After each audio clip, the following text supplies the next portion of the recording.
To understand the Rover story, let's begin at the beginning. Let's place ourselves 100 years ago in Coventry. In 1877, John Kemp Starley started a new business, Starley and Sutton Co., with William Sutton, a local cycling enthusiast. They set about developing safer and easier to use bicycles than the prevailing penny farthing or ordinary bicycles. They started by manufacturing tricycles, and by 1883 their products were being branded as Rover. In 1884, one of the earliest bikes was named Rover, meaning wanderer, Viking, or indeed simply a mode of discovery. The name was apt in that the bike opened up a whole new world. After a series of motorbikes, Rover released their first car in 1904, equipped with a Selby engine of 8 horsepower. This was then installed in the 20s in the most popular passenger cars. The price at that time was £120.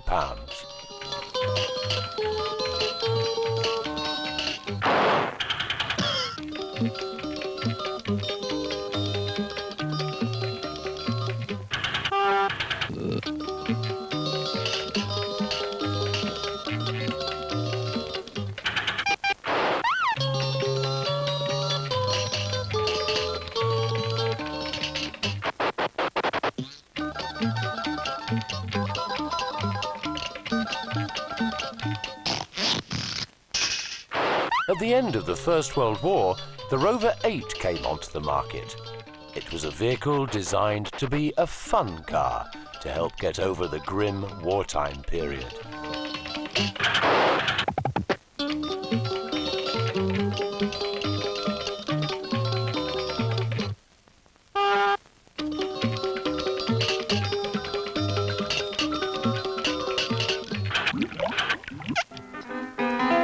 At this time, Rover cars and bicycles participated in a number of remarkable races and rallies.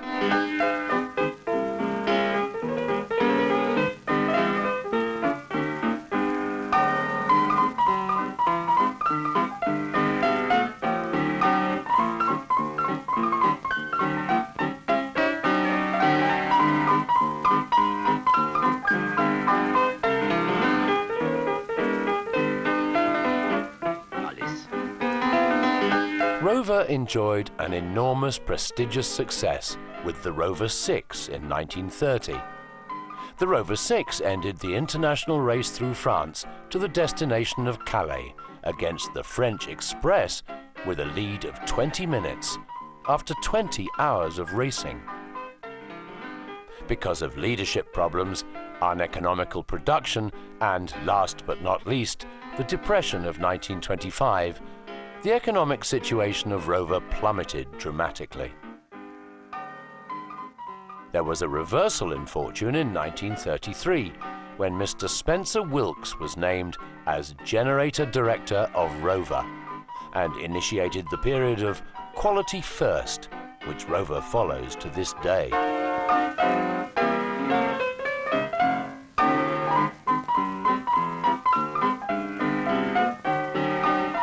In 1945, the Rover headquarters moved from Coventry to Solihull. In secret, workers were working on a small gas turbine motor for automobiles. On the 8th of March 1950, the first gas turbine car in the world was introduced to the public.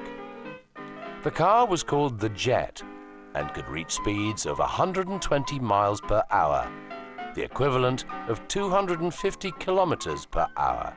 Ongoing developments reached a peak with the P4, equipped with 4 disc brakes, which was made public in 1961.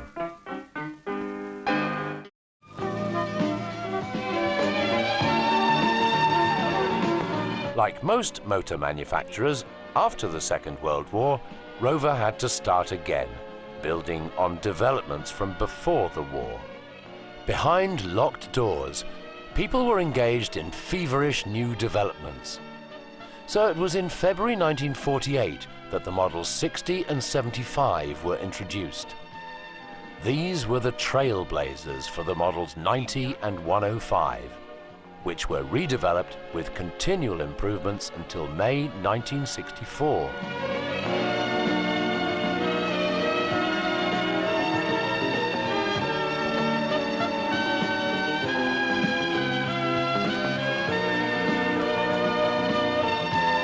In the year 1958, the Rover 3-litre model was also introduced and was built with continual improvements until August 1963.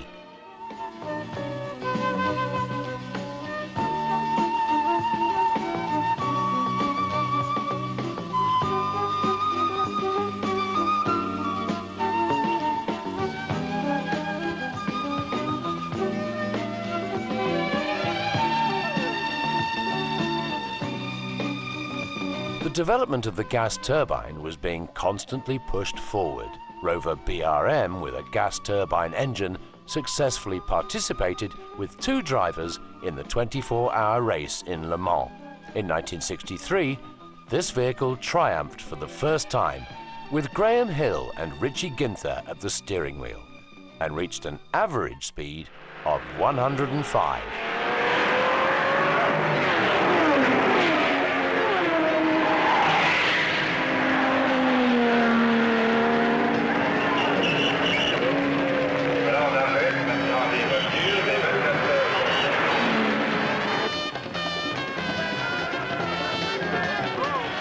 In 1965, Graham Hill and Jackie Stewart pioneered a further development of the gas car, which involved the pre-warming of the gas to reduce fuel consumption.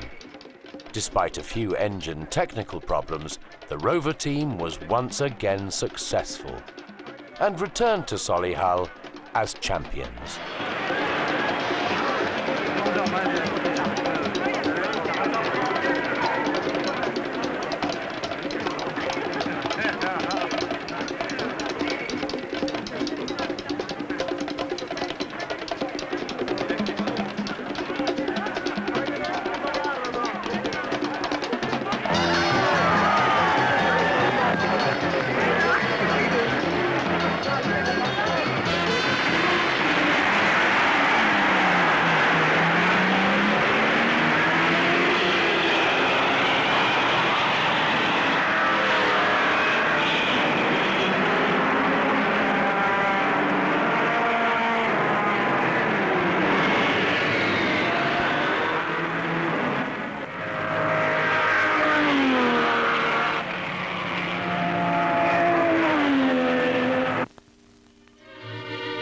In 1963, the most successful automobile in the long history of Rover was introduced, the Rover 2000.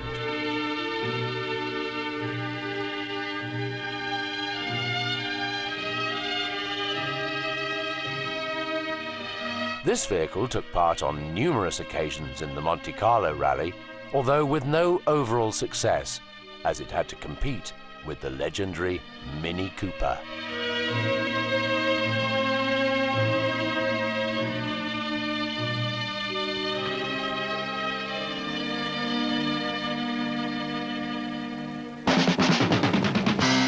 The Rover 2000 led the way with numerous experiments to develop safety precautions, which would only be made compulsory 10 years later.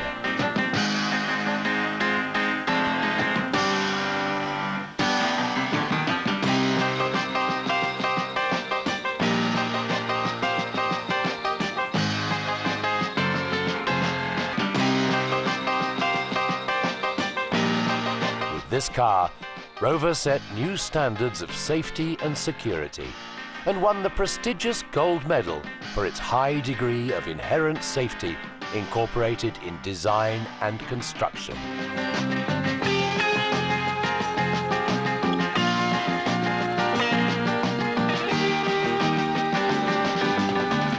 Until now, we haven't mentioned a product which is known to the rest of the world by the name Rover: the Land Rover.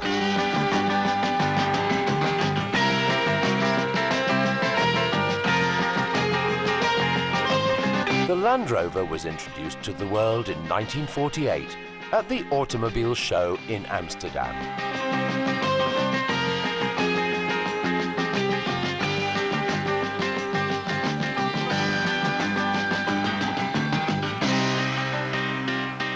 From the beginning, the Land Rover went from success to success.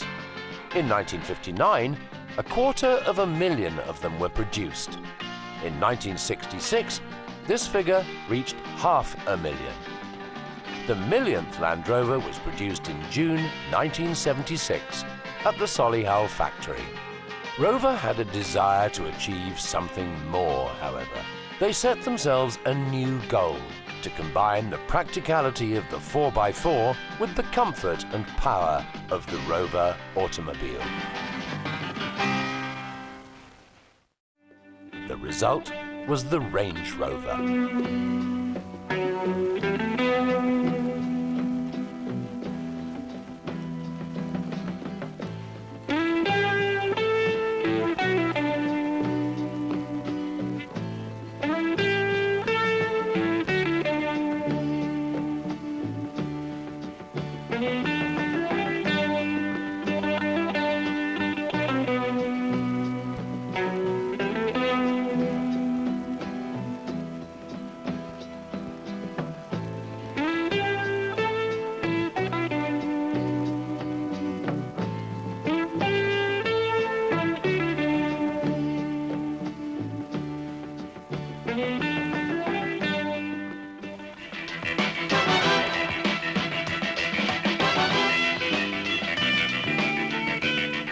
The idea for the new series of cars from Rover was revealed in 1977 and is proof of the consequences of the continuation of their quality-first policy.